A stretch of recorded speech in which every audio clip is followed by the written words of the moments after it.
Now, he's currently working alongside Mary Berry to find Britain's best home cook, as well as being one of London's most sought-after chefs. We are delighted to welcome Dan Doherty into our kitchen. And this looks really lovely. What are you making for us? So I want to make a pie, and now, obviously, you know, the weather's kind of summery, so we want to lighten it up a little bit. You sort of associate pie with, you know, the night's drawing in, it's dark, glass of wine on the sofa, but this is a summer pie. Well, as summery as a pie can be. You know, I love pie. I want to eat it all year round. You can have pie all year round. Good point. Exactly. Why not? So rather than doing a traditional shepherd's pie or a cottage pie with beef or lamb, we're going to use roast chicken in a creamy-based sauce. Lovely. So in this pan here, I've got some flour and... I'm making a roux. I know. I'm scared of you after watching you whack that. Oh, no, Yeah, don't worry, you should be. So I'm a little bit nervous. Just put the stick down. I kind of need it, but I don't know how to... Tempting. Sorry, do you need that? So, yeah, so you want to cook... I'm just a little bit worried, yeah. So you want to cook this out until it smells a little bit biscuity, and that's when you know the flour's cooked out, so you don't get that horrible raw flour taste. And then we've got some warm milk here with bay leaf infused. So once that's nice and hot, we're going to ladle that in, whisk it so it becomes nice and creamy, and then you get a cream base. A little bit at a time. A little bit at a time. You've done this before. I have, and I always sort of get lumps in it. So You do, but so what will happen is it will come back together. So it goes a bit weird, it goes a bit lumpy, then it comes back together. Comes back, yeah. Okay. And then in the meantime, rather than roasting a chicken for the sake of making a pie or braising chicken or stewing it, I like to get a rotisserie chicken. From the supermarket? From the supermarket, ready to go. When we used to have relatives in Manchester, we used to live in Cornwall, and we'd get on the motorway and go up with the family to go and visit the Rellies, and we always had a rotisserie chicken. Did you, in the back of the car? Yeah, in the back of the car. Nice. I mean, they are delish, aren't they? They're so good and they're so convenient. Work. So what happens is, obviously, as it's turning on the spit, the juices are coming out, but rather than fall off into a tray, they're being caught, and you get this lovely glaze. So you see this is coming together. And so eventually, once you put... Are you using all that milk? You will do eventually, but we're just going to skip to this And stage that's now. the consistency that it should... Yeah, so you see this has gone a bit weird, it's gone a bit lumpy, but then Yeah. you just wait a moment and it comes back together. So don't panic. Do not panic. You see it's coming back together now. Yes, I can see that. So what we'll do is we'll just ignore that for the moment. We'll go back to this one. So Right. flavour's sake, whole grain mustard. You can use any mustard, but I quite like the little bits of pops that you get as you eat it. lovely. So we stir a good spoon of that in. And have you put salt and pepper in there as well? I will do. Tarragon.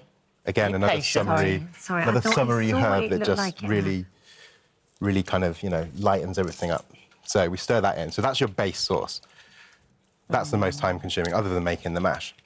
So what you do... Very underused tarragon, I feel. Oh, I love tarragon. But a lot of people, you know, not everyone... My likes daughter it. can't stand it. I really know It's a it. bit like coriander. Some people kind of react to it weird. So you picked all your chicken off. It's also the most efficient way to use a rotisserie chicken because you literally can just use your fingers to pull it all off. And you end up with this lovely kind of creamy chicken ragu. So what we do now is we spoon this in to our pie dish.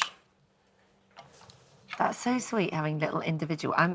that's not for 3 people, is it? No, God, no. I'd have 2 of these. Family of 6. So what you would normally Eat do... up. Well, so now you'd make your mash, right? We've already got our mash made. Pop this in the fridge to firm it up. And what that does, as you see from this one here, it makes it a bit harder. So when you pipe your mash, it doesn't all sort of splodge out, make a mess, and then pour out into the oven. That's very clever. So in real time, you'd pop that in the fridge, you'd make How your long? mash. Half an hour, 40 minutes, just until your mash is Yeah. ready, really. And then you can just spoon the mash on, but if you want to make it a little bit more special, Yeah. piping nozzle, a little star shape, in a bag, it takes 2 seconds, and then we just pipe it Little around swirls. like this. I do lower ones on the So outside. Nice. Thing is, you have to make it look a bit rubbish, otherwise no one will believe you made it. That just looks higher so ones in the middle. Higher ones in the middle, Nice. and then a big one like that. Lovely. So pretty. Into the oven. That will go in for, I don't know, 30 minutes, 25, 30 minutes, just until it's nice and Because I coloured. guess everything's cooked, isn't it? Exactly. And obviously at that stage you could also just put that in the fridge if you've got people coming over. But this one is the one we've had ready. So we've got a nice chicken tarragon mustard pie. And to go with that, bearing in mind it is summer, contrary to the grey skies outside. So English this is peas, all very seasonal. So what have you raw got in there? beans, mint, a little bit of butter. Just again, lightening it all up.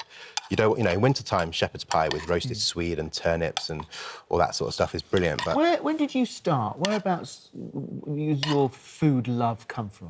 I started working in a restaurant when I was about 15, back home in Shrewsbury in Shropshire, or Shrewsbury, as more educated people than me would say.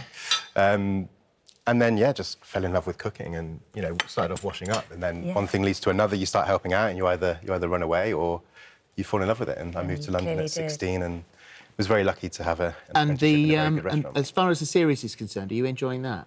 I'm loving it, yeah. Yeah? It's been a whole, you know, this is a whole new world for me, being in a studio with all those cameras on. And That This is is really so lovely. delicious. The tarragon is so nice in it, isn't it? not too I'm finding heavy. it quite hard not Not to at strip all. the tatties off the top as well.